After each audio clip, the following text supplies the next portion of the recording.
des liens très forts entre Saint-Étienne Métropole et le Pilat, puisque Saint-Étienne Métropole, en tant que métropole, est membre du syndicat mixte du parc.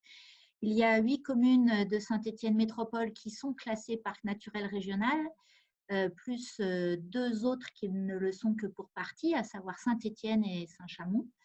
Et au sein de Saint-Étienne Métropole, il y a également 15 communes qu'on appelle des villes-portes qui sont également membres du syndicat mixte du parc. Donc, ça recouvre bon nombre d'adhérents au sein du syndicat mixte. Donc, c'est historique, puisqu'en fait, le parc naturel régional du Pilat, qui a été créé en 1974, il a été créé à la demande en fait, des habitants des villes, notamment de Saint-Étienne et de Saint-Chamond, qui souhaitaient conserver le Pilat comme, on va dire, zone de loisirs, en tous les cas, zone d'activité rurale. Le Pilat étant un massif qui, de toute façon, vivait déjà en forte relation avec Saint-Étienne de tout temps, puisque dans le Pilat, les éleveurs bovins fournissaient en lait Saint-Étienne. C'est pour ça qu'il n'y a pas une grosse tradition fromagère sur le Pilat. Il n'y avait pas besoin de transformer le lait en fromage avant d'arriver à Saint-Étienne. Le cheminement était assez rapide. Tout ce qui était aussi forêt du Pilat a beaucoup servi pour la construction des mines, au temps où il y avait des exploitations minières sur le bassin stéphanois, entre autres. Et puis, encore aujourd'hui, donc, tout ce qui est alimentation en eau potable, il y a plusieurs barrages d'eau potable qui existent sur le territoire du Pilat, qui sont tous gérés actuellement par Saint-Étienne Métropole et qui fournit aujourd'hui, pour une bonne part en eau potable, l'agglomération stéphanoise, sachant qu'autrefois, ces barrages avaient été aussi conçus pour permettre de faire fonctionner l'activité industrielle avec l'énergie hydraulique sur le Pilat, sur Saint-Étienne et la vallée du Gier dans son ensemble.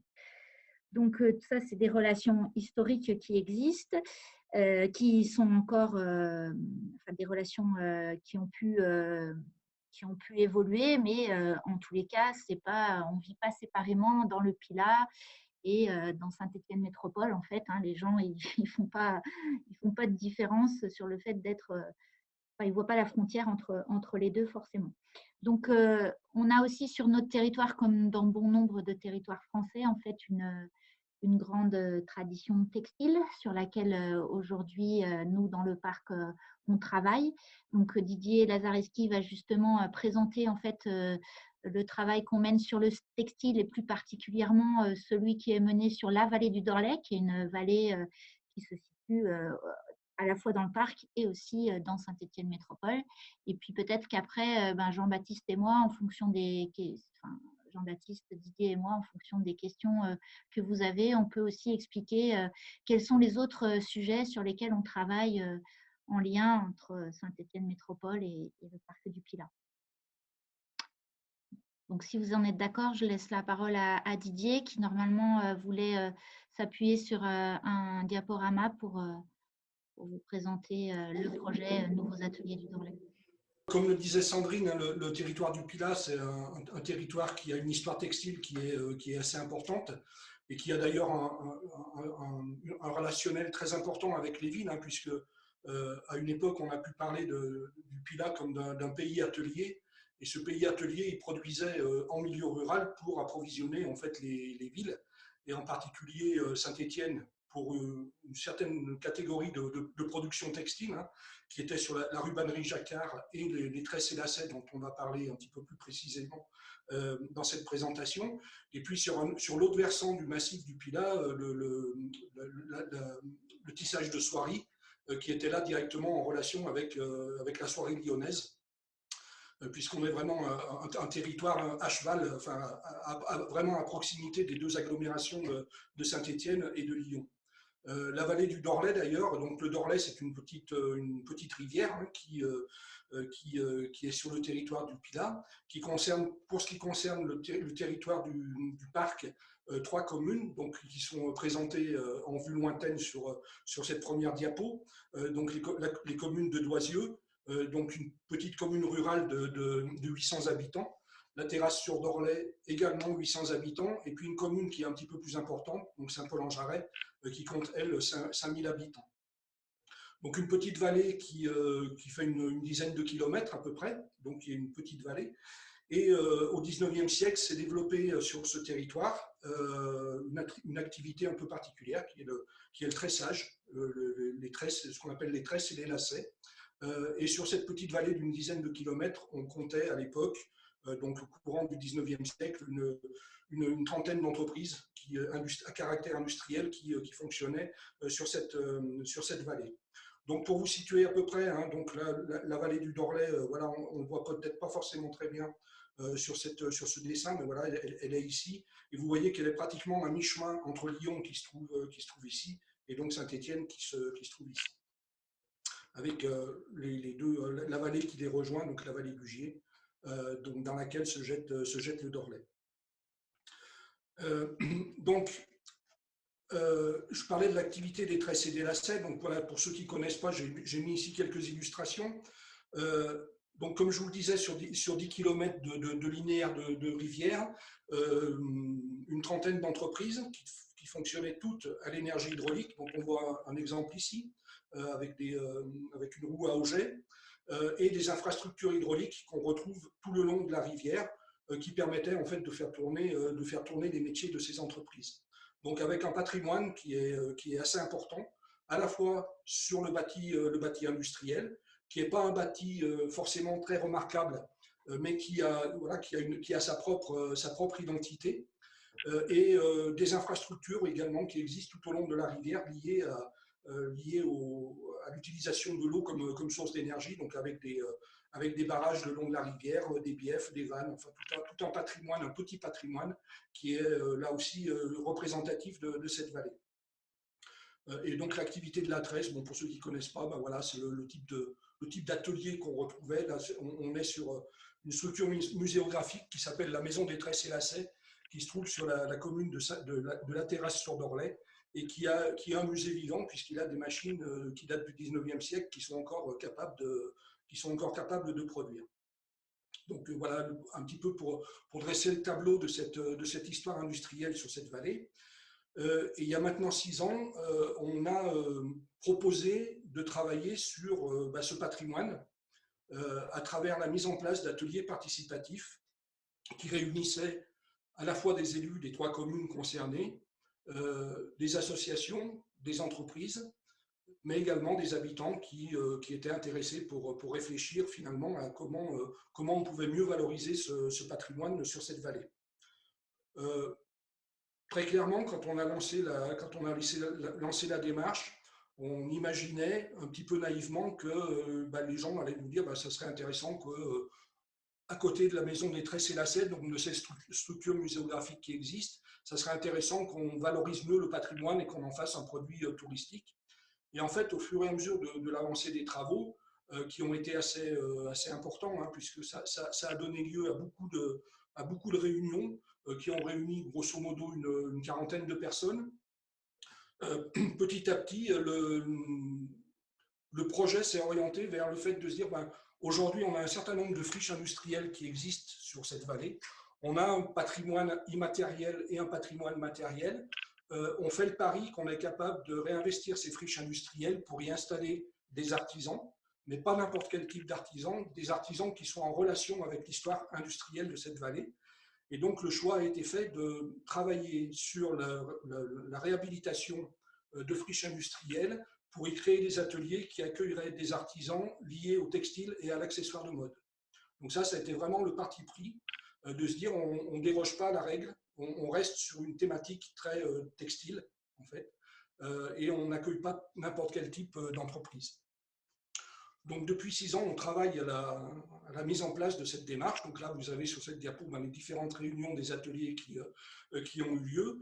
Là, un petit événementiel, donc ça devait être en 2014 ou 2015, je ne sais plus exactement, où on a officiellement inauguré ce qu'on appelle maintenant les nouveaux ateliers du Dorlay. Les nouveaux ateliers du Dorlay, donc c'est la démarche que le parc a portée pendant 6 ans. Et en janvier 2020, s'est créée une association qui s'appelle l'Association des nouveaux ateliers du Dorlay. On n'a pas vraiment innové par rapport à ça.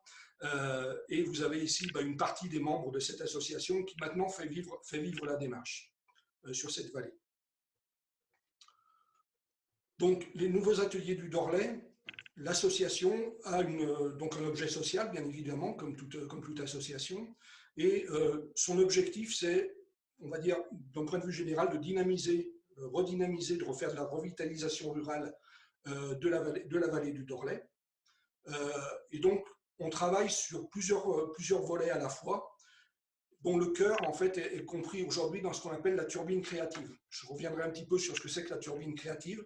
On va dire que dans le modèle qui a été construit autour de cette association, la turbine créative, c'est le cœur économique de la démarche qui est mise en place dans le cadre de cette association.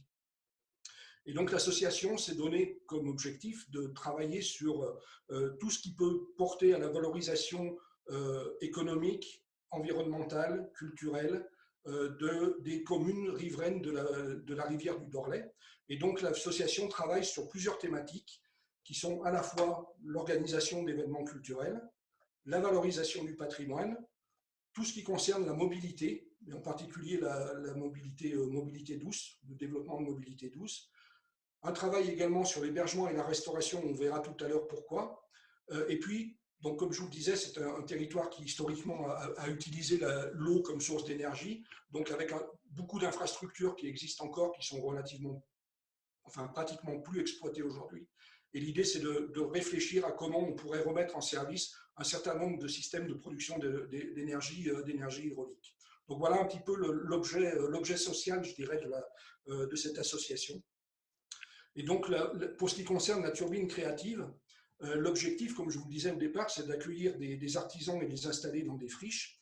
Et donc, à travers tout le travail qu'on a mis en place depuis 6 ans, on a essayé de structurer un réseau autour de cette dynamique territoriale, donc où on retrouve les collectivités locales, hein, bien évidemment, les trois communes concernées, donc Saint-Paul-en-Jarret, La Terrasse-sur-Dorlay et Loisieux, sont membres de l'association et donc participe à sa vie.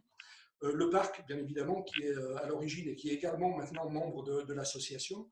Saint-Étienne Métropole, alors qui n'est pas membre de l'association, mais qui depuis le début a soutenu la démarche, en particulier financièrement, hein, puisqu'il y a eu un certain nombre, en particulier sur de la communication, des documents de communication qui ont été édités avec l'aide financière de Saint-Étienne Métropole. Et je dirais que l'élu référent de Saint-Étienne Métropole suit la démarche depuis son début pratiquement. Et puis bien évidemment la région Rhône-Alpes Auvergne-Rhône-Alpes qui est aussi un partenaire financier et technique important.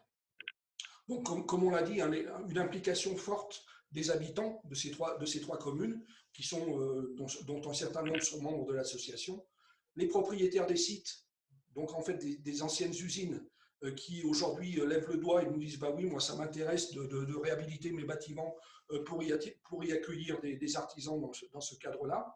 On a un certain nombre de prestataires techniques qui sont intervenus à nos côtés au cours de cette aventure. Donc l'IRMAC, qui est une association qui s'occupe de métiers d'art, donc l'Institut régional des métiers d'art et de la création contemporaine. Village Vivant, qui est une association qui est une foncière qui s'occupe de réhabilitation de bâtiments à l'échelle régionale. Et puis Alter Incube, qui est là aussi une association qui accompagne les entreprises socialement innovantes sur le territoire Rhône-Alpes. On a bien évidemment des artisans candidats à l'installation. Aujourd'hui, on est sur un vivier d'artisans qui ne sont pas nécessairement encore installés parce qu'aujourd'hui, on est encore dans la phase où on réhabilite des bâtiments et on aménage des ateliers, mais on a un vivier d'artisans qui potentiellement sont intéressés pour venir s'installer sur le territoire. On a aujourd'hui dans notre escarcelle une quinzaine d'artisans qui suivent le projet et qui, à terme, quand on arrivera à aménager le nombre d'ateliers suffisants, viendront s'installer dans cette vallée. Et puis, on a tout un réseau qui gravite autour des métiers d'art. Donc, on en a cité quelques-uns ici, donc des associations d'artisans, la Chambre de métiers Auvergne-Rhône-Alpes, des lycées professionnels, qui travaillent également dans le textile. Et on va même jusqu'à des choses qui sont assez loin. On a des contacts avec une association qui s'appelle Nordcrea, qui travaille beaucoup avec des entreprises de, du côté de Roubaix, Lille, etc. Le musée du chapeau à Chazelles-sur-Lyon. Enfin voilà, il y a un certain nombre de partenaires qui gravitent autour de ce projet et qui sont d'ailleurs souvent des structures qui sont au milieu urbain, hein, soit à Saint-Étienne, soit à Lyon, et puis donc, comme je vous le disais, un petit peu plus loin à Lille. Donc voilà un petit peu l'écosystème de la démarche aujourd'hui. Donc, où on en est aujourd'hui? Alors, cette diapo n'est pas tout à fait à jour, mais ce n'est pas grave. On a actuellement une usine donc, qui s'appelle l'usine Viernerie, qui est une propriété de la commune de Doisieux, qui a subi un aménagement très récent, où en fait, quand on regarde ce bâtiment, cet étage-là de l'usine correspond à l'école communale qui a été installée dans ce bâtiment-là. Si on regarde l'étage en dessous, sur les premières travées de fenêtres, on est sur la cantine scolaire. Et puis la commune a fait le choix d'aménager 3 ateliers d'artisans qui aujourd'hui sont tous occupés. Donc il y a deux artisans qui ont investi les lieux et le troisième atelier est occupé actuellement par les bureaux de l'association. Donc ça, c'est fait. Ces ateliers sont aménagés. Les artisans sont venus s'installer. Le premier artisan qui s'est installé, c'est un tapissier d'ameublement qui est originaire de la région parisienne et qui a pris femme, enfant, bagage et qui est venu s'installer dans ce coin perdu qui est la commune de Doisieux. Et puis on a une autre artisane qui est une bijoutière qui travaille les émaux sur cuivre, donc qui est installée dans le deuxième atelier. Et donc là, on travaille actuellement avec le propriétaire de cette deuxième usine, qu'on appelle l'usine du Breuil, qui est un vaste ensemble immobilier, hein, qui était là aussi une usine. Alors, ces deux usines sont historiquement des usines de tressage. Comme le nom l'indique tout à l'heure quand j'ai parlé des tresses et lacets. Donc, c'est deux usines caractéristiques de cette activité. Et donc, sur cette usine-là, qui fait grosso modo 600 mètres carrés développés, sur 3 niveaux, on a la capacité d'aménager entre 6 et 7 ateliers. Donc, ce qui devrait nous amener uniquement sur la commune de Doisieux, à terme, on espère en janvier 2023, pour avoir aménagé l'ensemble de ces locaux, sachant qu'on va essayer de travailler plutôt par phase, en 3 phases, donc une phase d'aménagement du rez-de-chaussée, une phase d'aménagement du premier et en dernier le 3e étage. Mais normalement, en janvier 2023, l'ensemble des locaux devrait être occupé. Et on a déjà des artisans, on sait que quand les locaux seront aménagés, ils seront directement occupés, c'est-à-dire qu'on n'aura pas de souci à les occuper. Donc voilà où on en est aujourd'hui, sachant que quand vous imaginez bien que pour une association naissante, l'accès au foncier et à l'aménagement de ce genre de bâtiment entraîne plein de questions, plein d'interventions des collectivités publiques aussi qui sont importantes. Et donc, c'est quelque chose qui est assez lourd à gérer, mais qui montre que la dynamique est lancée et qu'il y a du potentiel derrière. Donc, l'activité, je parlais tout à l'heure de la turbine créative. Donc, la turbine créative, c'est l'association des artisans qui sont soit installés dans les locaux, soit qui gravitent autour de la démarche.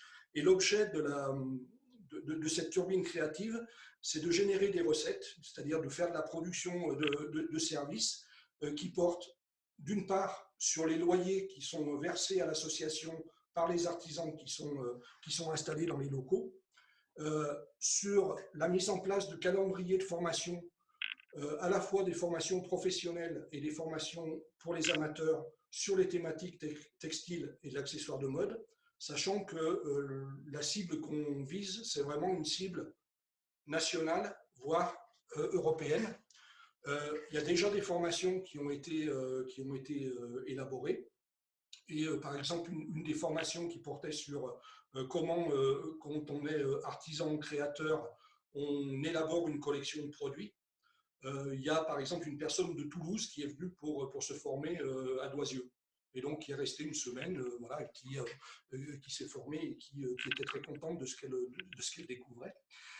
Et puis, le troisième pilier d'activité, c'est la mise en place d'un atelier, ce qu'on appelle un labo textile. C'est un atelier partagé où alors pour l'instant, qui commence à s'équiper, mais qui est vraiment en phase de croissance. L'idée, c'est de mettre en place des matériels qui sont suffisamment innovants pour intéresser des artisans qui n'auraient pas les moyens de se payer ce type de matériel et de les inviter à venir sur place pour voilà, expérimenter, faire de la petite production, faire des prototypes, voilà, utiliser des matériels auxquels ils n'auraient pas accès normalement. Donc ça, c'est vraiment les trois piliers de l'activité économique autour de ça. Et puis, comme je le montrais dans une diapo précédente, le rôle de l'association autour de ce réacteur, je dirais, de ce cœur d'activité, c'est de créer les conditions qui permettent aux stagiaires, par exemple, de venir et de rester une semaine en stage, voire plus, puisqu'il est prévu également de mettre en place des résidences d'artistes où les gens pourront rester 1 mois ou 2 mois, voire 3 mois, et donc de créer les conditions pour un meilleur accueil de ces artisans non résidents, on va dire. Et donc c'est pour ça, par exemple, que l'association travaille à structurer le réseau autour des hébergeurs et des restaurateurs pour pouvoir avoir une offre locale quand les gens débarquent sur le territoire pour rester un certain temps sur cette vallée. Dans les prévisionnels qui sont établis, on est sur un prévisionnel pour l'année 2021 d'une centaine de stagiaires, uniquement des stagiaires professionnels qui viendront pour se former, sachant qu'on est pour les amateurs à une soixantaine de personnes amateurs qui viendront également se former. Et puis à partir de 2022, on monte en puissance, où là, il y aura, on estime, entre 150 et 200 stagiaires professionnels qui devraient venir pour se former sur cette vallée. Donc voilà, une vraie dynamique qui s'est créée autour de ce projet qui aujourd'hui, enfin on ne dit plus projet, c'est une démarche qui est partie, qui fonctionne, qui monte petit à petit en puissance. Donc voilà. Bon, là, voilà, c'est un petit peu ce que je viens de vous dire. Hein. Donc les 3 piliers de la turbine créative, la location d'ateliers. On est bien dans une logique où, d'une part, on n'est pas dans une logique de pépinière d'entreprise. C'est-à-dire qu'on ne va pas dire aux artisans au bout de 3 ans, c'est bon, maintenant vous cherchez d'autres locaux pour vous installer ailleurs. On est plutôt sur des logiques d'installation pérenne des artisans dans les locaux. Et il y a un vrai accompagnement. L'objectif, ce n'est pas de dire à ces artisans, vous vous installez là, puis vous faites votre vie, vous vous débrouillez comme vous pouvez. Il y a vraiment un accompagnement au quotidien, un petit peu sous la forme, même si on ne l'appelle pas comme ça, sous la forme d'une coopérative d'activité, par exemple. On va apporter des services mutualisés aux artisans installés. Donc là, comme je le disais, la location d'un atelier partagé équipé avec des machines mutualisées, et puis donc ce calendrier de formation qui commence à s'élaborer. Donc à terme, aujourd'hui, tout est concentré sur la commune de Doisieux, à travers les 2 bâtiments que je vous ai montrés. Sur ces 2 bâtiments, un potentiel de 5 à 10 ateliers. Donc alors là, ce n'est plus les candidats, hein, puisque ma diapo, elle date un petit peu. Ils sont vraiment installés. Donc, ce que je vous disais tout à l'heure, une émailleuse sur cuivre et un tapissier d'ameublement. Une personne qui devrait nous rejoindre là dans le trimestre, qui est une designer textile. Et puis des candidats qui sont, comme je vous le disais, en veille, qui attendent que des ateliers soient aménagés pour venir s'installer. Et puis on a une candidate à part qui, elle, est déjà installée à Doisieux, mais pas dans un atelier, puisque ce qu'elle propose, c'est d'assurer l'animation en fait, de cette dynamique autour de la turbine créative, sachant qu'elle a un passé donc, de créatrice de chapeaux, donc une modiste, qui a créé il y a une vingtaine d'années sa marque de chapeaux, qu'elle a revendu il y a quelques années à des Coréens, donc qui exploitent aujourd'hui la marque.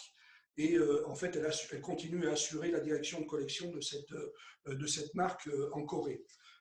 Et donc, elle travaille également dans le milieu éducatif à l'Institut de la mode de Lyon, où elle donne des cours. Et donc, elle nous fait bénéficier en fait de son réseau de professionnels pour faire connaître la démarche et surtout pour identifier les pointures dans le domaine textile qui vont venir faire des formations à Doisieux. Donc, on est vraiment sur une logique de se dire, effectivement, Doisieux, c'est 800 habitants perdus au fin fond d'une vallée, et on fait le pari qu'on va amener des gens. On parlait par exemple avec Emmanuel, donc cette personne, d'une connaissance qu'elle a au Japon, qui fait un truc très très pointu dans le domaine textile, et où elle disait, cette personne-là, elle est capable de venir à Doisieux pour assurer une formation. Je ne vous dirai même pas ce que c'est comme formation, mais enfin voilà, on a l'avantage qu'elle a ce réseau-là dans son escarcelle. État du Dorlay en termes de pureté des eaux, poissons, etc. Donc le Dorlay, il alimente un barrage d'eau potable. Donc a priori, il est plutôt en bon état de conservation. Pour les pêcheurs, c'est une rivière de première catégorie, pour la truite. Voilà. Et donc il alimente en eau potable notamment Farnay, Saint-Paul et la Terrasse. Oui. Alors projet de tiers-lieu, donc ça je ne sais pas, Didier, est-ce qu'il y a un tiers-lieu prévu? Oui, il y a un projet de tiers-lieu. L'atelier partagé dont j'ai parlé, c'est déjà une forme de tiers-lieu. On espère, alors aujourd'hui on est un petit peu contraint par l'espace disponible dans les bâtiments qu'on vise. Et on sait que l'aménagement des bâtiments qui seront faits seront dédiés uniquement à l'accueil d'artisans. Par contre, comme je vous le disais, aujourd'hui, on est concentré sur Doisieux, mais la logique de l'opération, c'est vraiment de s'étendre sur les 3 communes qui sont concernées et donc d'identifier de nouveaux bâtiments et de travailler avec les propriétaires pour les réaménager. Et à terme, on se dit voilà, que, y compris par rapport à la démographie des habitants, je vois qu'il y a une question aussi sur la démographie de ces communes.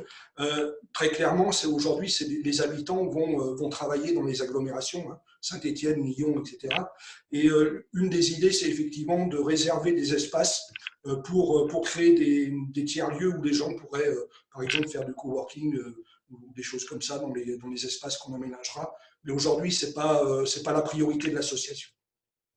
Donc, on avait une question aussi sur le numérique. Donc, en fait, dans la Loire, on a la chance d'avoir une très bonne couverture numérique. Donc, on a sur la partie Loire du Pilat quasiment du haut débit partout, ou en tous les cas, ce qu'on appelle les autoroutes, elles sont toutes en place. Reste plus que certains raccordements, mais je crois que sur Doisieux, en l'occurrence… Oui, les communes sont fibrées, a priori. Donc voilà, il n'y a pas de souci majeur de ce point de vue-là. Alors Doisieux ne doit pas l'être encore, mais c'est en cours. Voilà. Ils ont installé les bornes déjà, enfin voilà, ça ne saurait tarder. En gros, on a les gros tuyaux partout, il ne reste plus que dans certaines communes à raccorder directement à l'abonné, quoi. Mais en fait, le département de la Loire est plutôt en avance par rapport à ça. Donc après, il y a les questions sur le réseau de commercialisation et l'accompagnement qui est fait.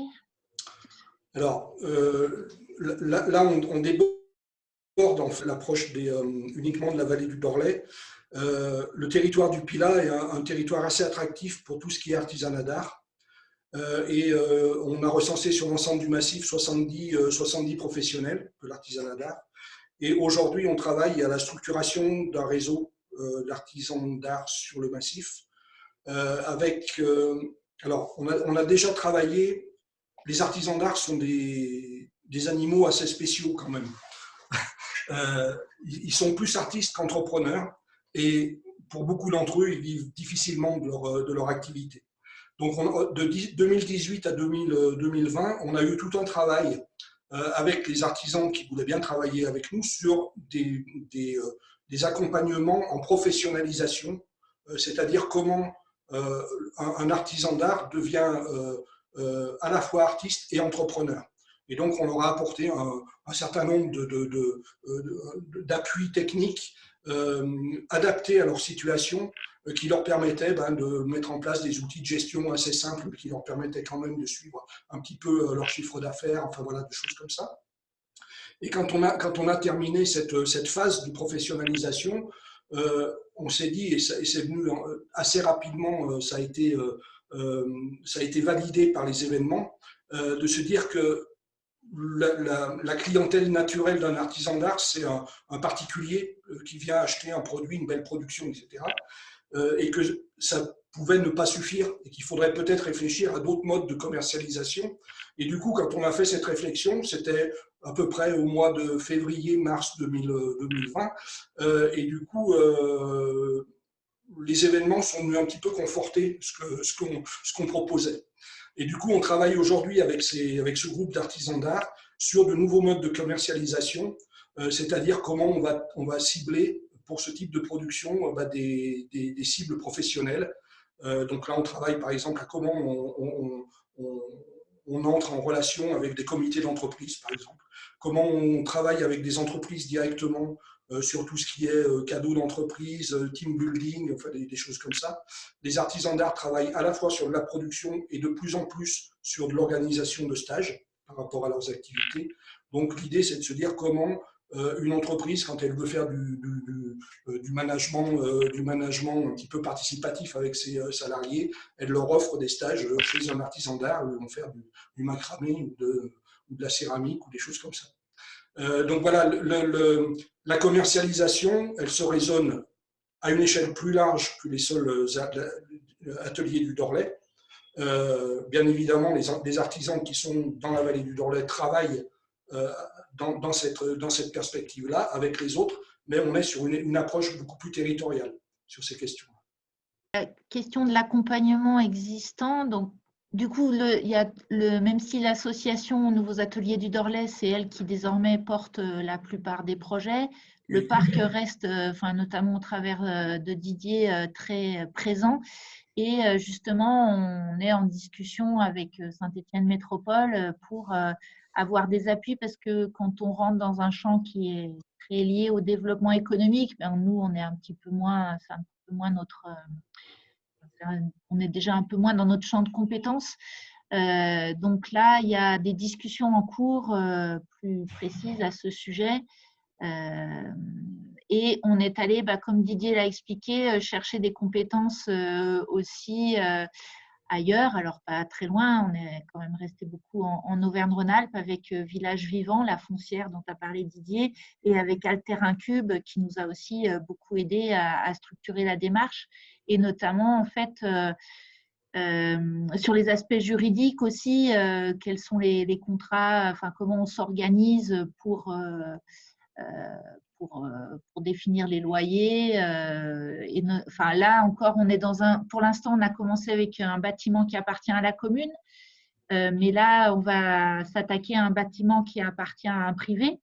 Du coup, là, on peut répondre aussi à la question qui est posée sur comment on accompagne les propriétaires privés à financer les aménagements. Là encore, nous, le parc, on est surtout là pour trouver des financements pour faciliter la réhabilitation de ces bâtiments.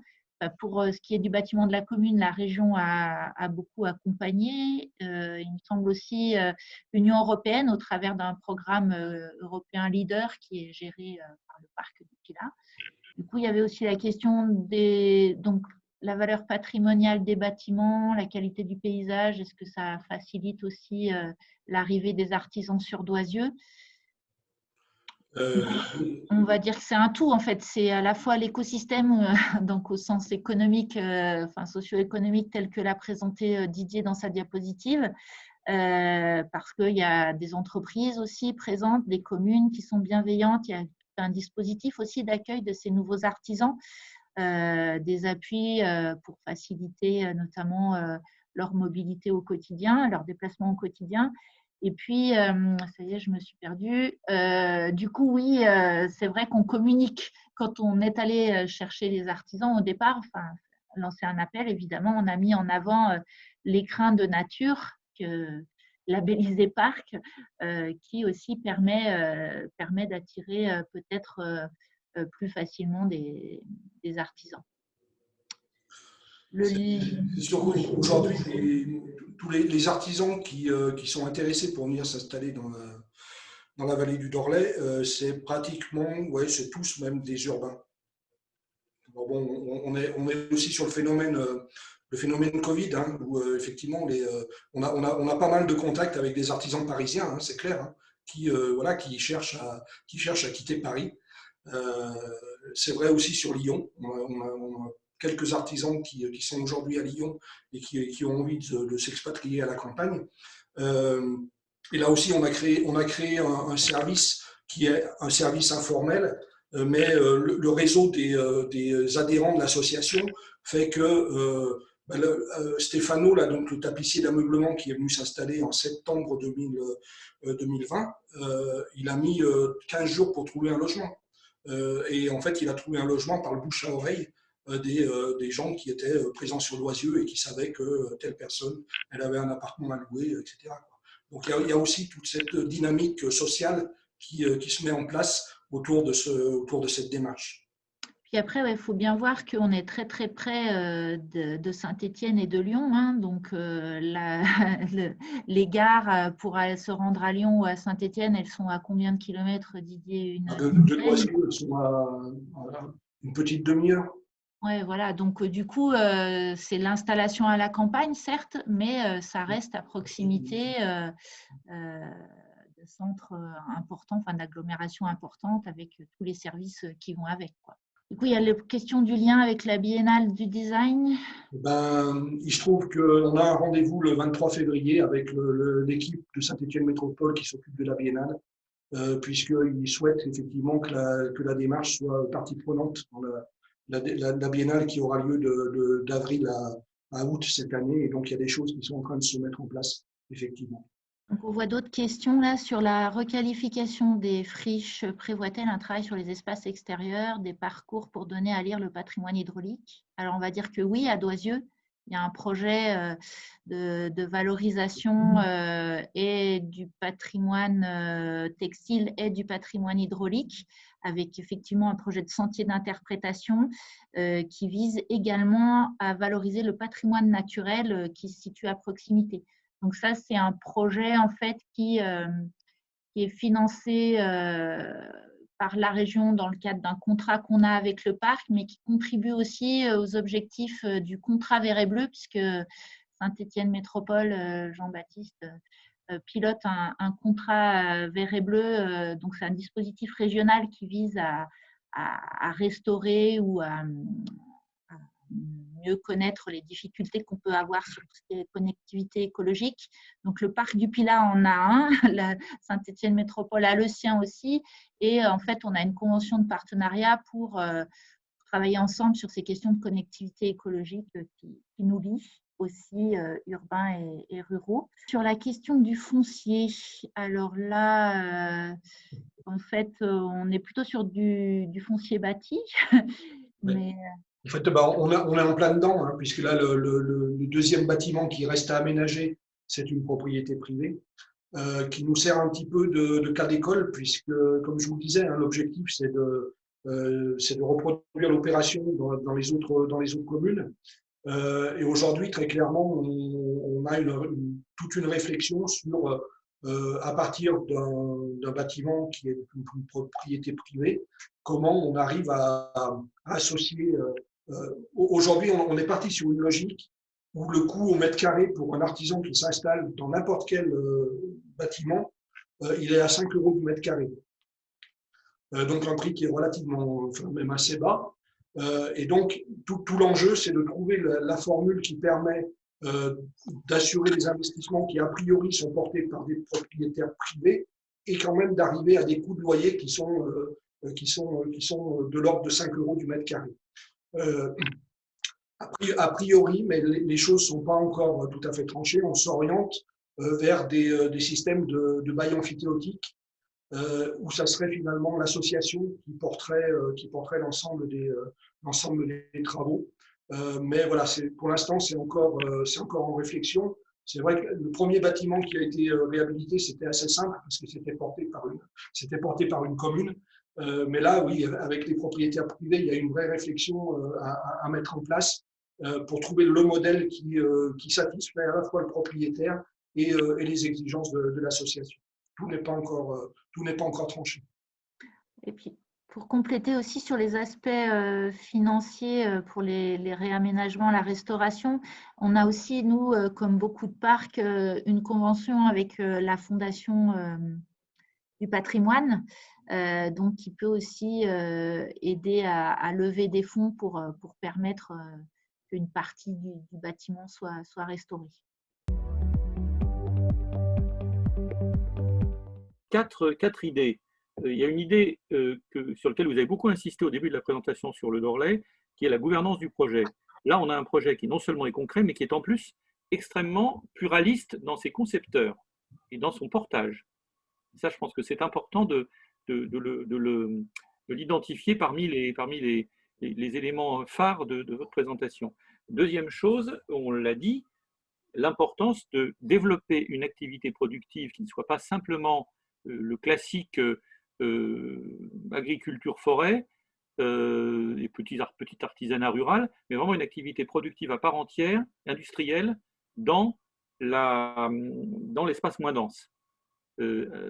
Troisième chose, le territoire énergie positive, l'énergie, qu'on a abordé à plusieurs reprises dans nos auditions, mais cette fois-ci, pour la première fois, une métropole qui devient TEPOS et qui tient le discours de la symétrie, de l'équilibre entre l'espace rural qui est censé produire du renouvelable et la ville qui est censée en consommer.